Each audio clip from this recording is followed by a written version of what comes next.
मध्य प्रदेश में नई वैकेंसी का अनाउंसमेंट किया गया है। यहाँ पर आप देखेंगे मुख्यमंत्री यंग प्रोफेशनल्स डेवलपमेंट प्रोग्राम के अंडर कुछ वैकेंसीज आई हैं। इन वैकेंसीज के लिए आपको अप्लाई कैसे करना है, एज लिमिट क्या है, एजुकेशनल क्वालिफिकेशन क्या होना चाहिए और सिलेक्शन कैसे होगा। सबसे बड़ी बात, आपका सिलेक्शन कैसे होगा, क्या डायरेक्ट भर्ती होगी या फिर रिटर्न एग्जाम होगा, ये सारी चीजें हम डिटेल में देखेंगे। मुख्यमंत्री यंग प्रोफेशनल डेवलपमेंट प्रोग्राम युवा स्नातकों या स्नातकोत्तरों और पेशेवरों के लिए सरकार के साथ काम करने का एक अवसर है। इस प्रोग्राम का उद्देश्य है अन्य राज्यों के फेलोशिप प्रोग्राम की तरह इच्छुक युवा पेशेवरों को विनियमन, स्वास्थ्य, शिक्षा, बुनियादी ढांचा, शहरी और ग्रामीण विकास तथा सामाजिक सुरक्षा से जुड़ी विभिन्न संस्थानों की एक विस्तृत श्रृंखला जो जिला एवं ग्राम स्तर तक समाहित है, उसके माध्यम से शासन और विकास प्रक्रियाओं की जटिलता की गहन समझ से संपन्न करना है। ठीक है, अब यहाँ पर देख लेते हैं पोस्ट कौन कौन सी है। देखिए, रिसर्च एसोसिएट और कार्यक्रम समन्वयक की ये पोस्ट है। ठीक है, इसमें कुल संख्या रिसर्च एसोसिएट की सिर्फ 15 है और कार्यक्रम समन्वयक की सिर्फ 6 है। भोपाल स्थित सुशासन संस्था में ये आपको पोस्टिंग दी जाएगी। अब यहाँ पर देखो पोस्ट काफी कम है, लेकिन ठीक है, अप्लाई करने के लिए कुछ नहीं से कुछ सही है ना। अगर वैकेंसी आई है तो फॉर्म तो भरना ही चाहिए। यहाँ पर अगर आपको अप्लाई करना है तो सिर्फ एक ही वेबसाइट है। आवेदन केवल MPSEDC के माध्यम से प्राप्त किए जाएंगे। इस वेबसाइट का जो लिंक है वो ये है aiggpa.mp.gov.in। यहाँ पर आपको सब कुछ मिल जाएगा, जो भी डिटेल्स आपको चाहिए। ठीक है, अब आवेदक द्वारा निम्नलिखित दस्तावेजों की स्कैन की गई प्रति को भी अपलोड करना होगा। जब आप फॉर्म भरेंगे तो आपसे कुछ डॉक्यूमेंट्स को भी मांगा जा रहा है, जो स्कैन करके आपको डालना है। फोटो और साइन, हाई स्कूल परीक्षा की आपकी अंक सूची यानी रिजल्ट, क्यों, ताकि उसमें डेट ऑफ बर्थ जो लिखा है उसको मान्य माना जाए। हायर सेकेंडरी स्कूल की रिजल्ट, स्नातक अंक सूची, स्नातकोत्तर अंक सूची अगर है, अनुभव प्रमाण पत्र अगर है तो। ठीक है, अब यहाँ पर देखेंगे पात्रता मानदंड। यहाँ पर ये पॉइंट जरा नोट कीजिएगा, एक उम्मीदवार सिर्फ एक स्थान के लिए ही आवेदन कर सकता है। एक पर्सन सिर्फ एक ही जगह के लिए आवेदन करेगा। ठीक है, अब रिसर्च एसोसिएट और कार्यक्रम समन्वयक की जो पोस्ट है उनके योग्यता और एज लिमिट दोनों टेबल्स में दी गई है। पहले देख लेते हैं रिसर्च एसोसिएट के बारे में। इसमें 21 साल से लेकर 32 साल के बीच में अगर आपकी एज है तो ही आप ये फॉर्म भर सकते हैं। कार्यक्रम समन्वयक के लिए 25 साल से लेकर 40 साल के बीच में अगर आपकी एज है तो ही आप ये फॉर्म भर सकते हैं।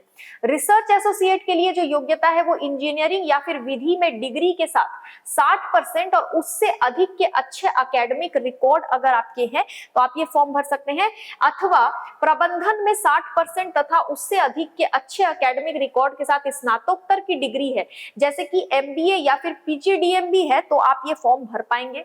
ठीक है, अथवा कला, वाणिज्य या विज्ञान अथवा अन्य किसी भी विषय में 60% और उससे ज्यादा के अच्छे एकेडमिक रिकॉर्ड के साथ मान्यता प्राप्त स्नातकोत्तर की डिग्री अगर आपके पास है तो भी आप ये फॉर्म भर पाएंगे। ठीक है, अब यहाँ पर कार्यक्रम समन्वयक की जो पोस्ट है उसके लिए देख लेते हैं। इंजीनियरिंग या विधि में डिग्री के साथ 60% और उससे अधिक के अच्छे एकेडमिक रिकॉर्ड, अथवा प्रबंधन में वही सेम चीजें हैं। ठीक है, सेम चीजें हैं, एक बार देख लेंगे, दोनों ही टेबल सेम है, सिर्फ एज लिमिट अलग अलग है।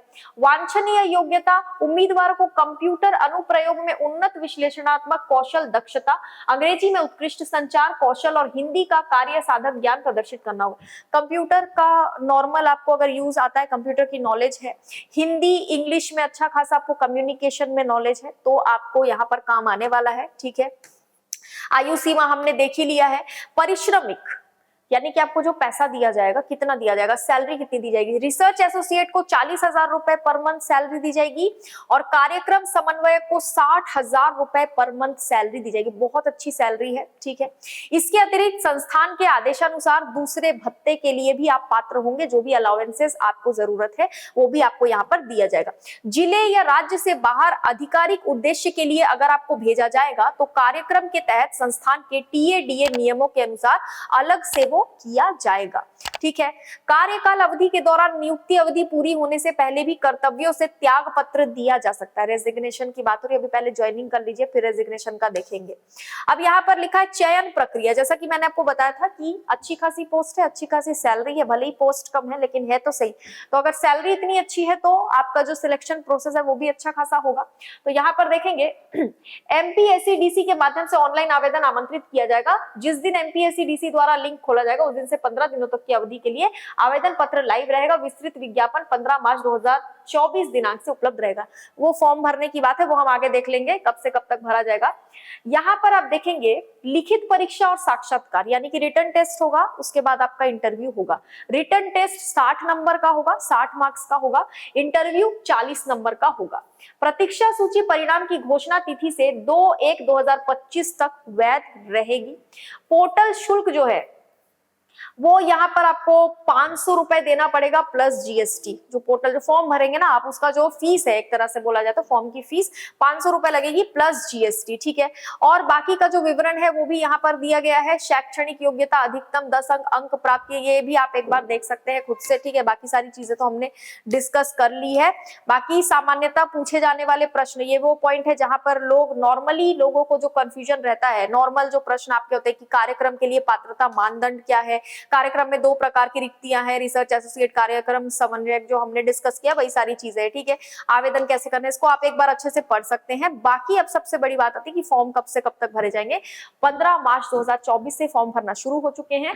फॉर्म 31 मार्च 2024 तक ही भरे जाएंगे, यानी कि आपको लगभग 15 दिन दिया गया। मैंने ऊपर एक पॉइंट पढ़ा भी था कि जिस दिन से आपका जो है फॉर्म भरना शुरू होगा उस दिन से 15 दिन का टाइम आपको दिया जाएगा फॉर्म भरने के लिए। तो यहाँ पर आप देख सकते हैं। और ये पॉइंट भी मैंने आपको क्लियरली बताया था कि क्या मैं दोनों पदों के लिए आवेदन कर सकता हूं। तो उम्मीदवार अपनी पसंद के सिर्फ एक पद के लिए ही आवेदन कर सकता है। आवेदन जमा करने से पहले विज्ञापन को अच्छे से पढ़ें। ये विज्ञापन आपको जो मैंने वेबसाइट बताई है वहां पर मिल जाएगी, वहां से आप इसको डाउनलोड करके अच्छे से पढ़ सकते हैं। मध्य प्रदेश की वैकेंसी है, बहुत अच्छी वैकेंसी है, कम है लेकिन ठीक है, सैलरी बहुत अच्छी है, ठीक है। तो अगर आपका एजुकेशनल क्वालिफिकेशन वगैरह यहाँ पर मैच कर रहा है तो आप ये एग्जाम दे सकते हैं। बाकी मिलते हैं अगले वीडियो में। आज के लिए इतना ही। वीडियो को लाइक कीजिए, चैनल को सब्सक्राइब कीजिए और वीडियो को शेयर कीजिए। Thank you so much.